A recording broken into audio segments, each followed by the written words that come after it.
انت عارف ان لو حسام حسن كان مسؤول عن رأفت الهجان كان زمانه اتعدم وما كانش بقى عندنا قصة حد وطني مناضل خلف خطوط العدو. رأفت الهجان لما قدم اسم سيرينا أهروني علشان يجندها للعمل لصالح مصر، فالمخابرات العامة المصرية ردت عليه وقالت له اوعى، اللي زي دي بتحب بلدها جدا جدا جدا وما يغركش انها بتنتقدها، لان نقدها ده نابع من حبها للبلد وانها مش عايزة تشوف فيها حاجة سيئة وعايزاها دايما احسن. النقد دايما بيكون علشان انت عايز الحاجه اللي بتحبها تكون احسن، الا ان كابتن حسام حسن مش عاجبه الكلام ده وخرج علينا بعد مباراه امام غينيا بيساو المصنف البعيد جدا عننا في تصنيف الفيفا، وتعادلنا معاهم 1-1 وكنا مغلوبين، علشان يقول لنا ان احنا لما بننتقد اداؤه او افكاره في الكوره احنا كده مش وطنيين.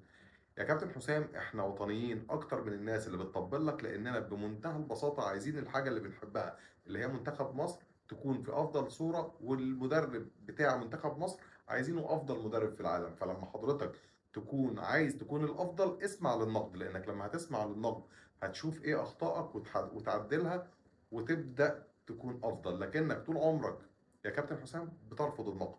النقد ياتي من اشخاص وطنيين، التطبيل هو اللي بيأتي من أشخاص مش فارقة معاه.